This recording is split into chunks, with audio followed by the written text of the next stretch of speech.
yachts, vacations, second homes. Everybody wants to build a business, the next glamorous, aesthetic, Instagram famous brand, and they want to be influencers or launch a complex tech startup. But do you know who is actually making the real money? The people who own the commercial cleaning company, the woman who runs a boring bookkeeping agency. Flash may make you famous, but boring? That is what makes you wealthy. Unsexy businesses have high margins and low drama and predictable cash flow. And that is what we're looking for.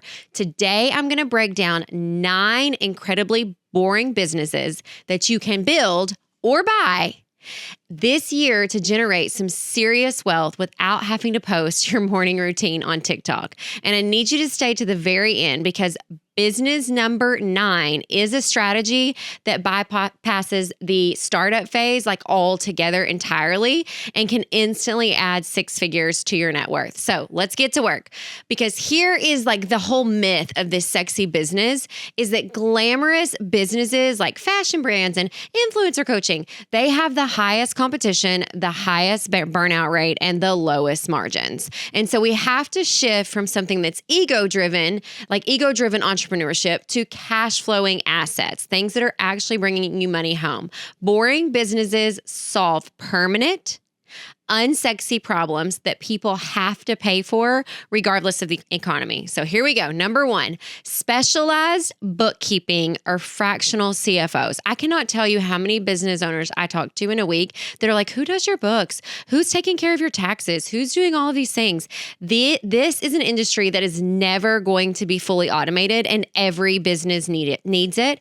And once they hire you, they won't fire you because the cost of switching is just too painful, and it becomes the ultimate reoccurring revenue stream. So whether you have talent in that area or you can acquire talent in that area of fractional CFO and accounting, you are sitting on a gold mine. Number 2 is a virtual assistant staffing agency. So I'm not saying you do all the VA work. I'm saying you connect the CEOs and business owners that need VAs and match the talent together. Okay. And you take a margin on every hour that's worked. So you're not actually doing any work. You're connecting people together that need to be together.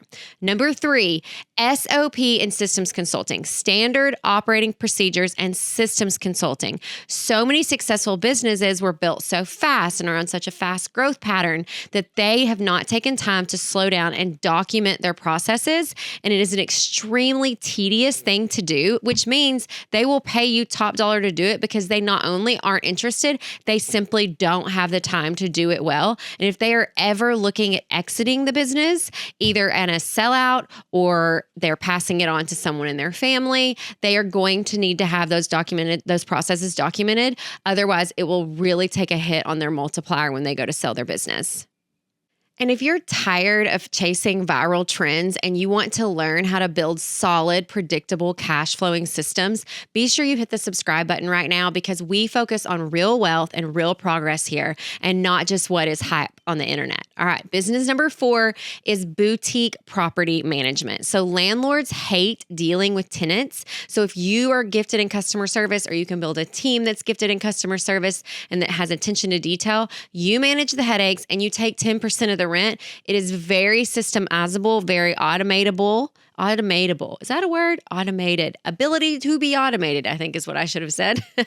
Then it is a no-brainer. Number 5 is commercial cleaning businesses, B2B. So forget a residential. It's too emotional. There's too much fluctuation.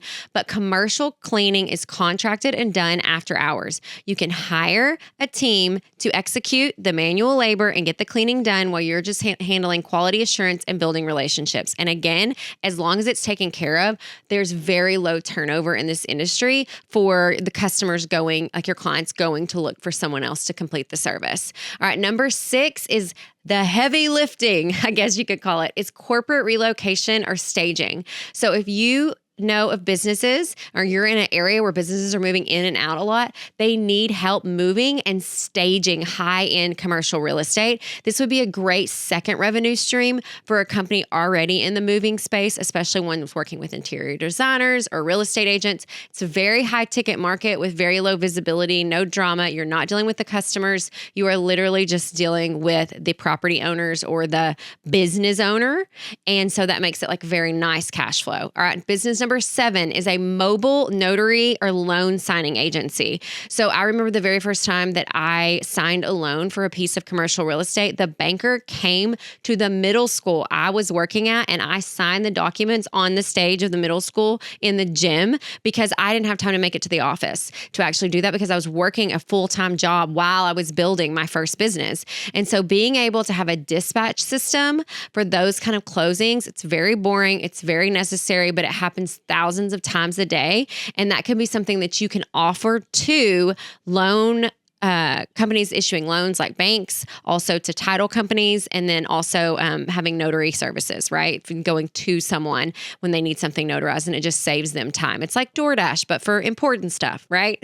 Number 8 is vending or ice routes. I have a friend, RJ Hawk, that is in the vending business. I mean, the ice vending business, like the little mobile ice stations you pull up to, and it dumps out all your ice. And it's just literally rinse and repeat. Like you set it and forget the asset, and you aren't managing people. You're just managing the machines. And so if you're watching this and realizing that your current business is way too complicated, way too stressful, there's barely any turning any profit, we need to restructure for you. You might be sitting on a gold mine, but your systems are broken and there's just some blind spots that you're not seeing. So click the link in the description box to book a call with me, and we will go over some strategy and let's make your business a little more boring and a lot more profitable, because those are the kind that will allow us to still have the lives that we want to have. And number 9, just like I told you, if you stay till the end, is the roll-up strategy. The ultimate number 9 is not a new business. It is buying out your competitor. So instead of starting from scratch, find a retiring boomer who owns a boring business like payroll service, cleaning company, or someone else in your service-based industry. And they have zero digital presence. Their systems are outdated from like the 1990s. Take the 5 apps we talked about in one of our recent videos, and you acquire their cash flow, you update those systems, and you instantly double your profit margin. And you didn't have to build it. You are just optimizing it, because ego wants a business that looks good on the internet, but wealth wants a business that looks good on your balance sheet. So choose wisely.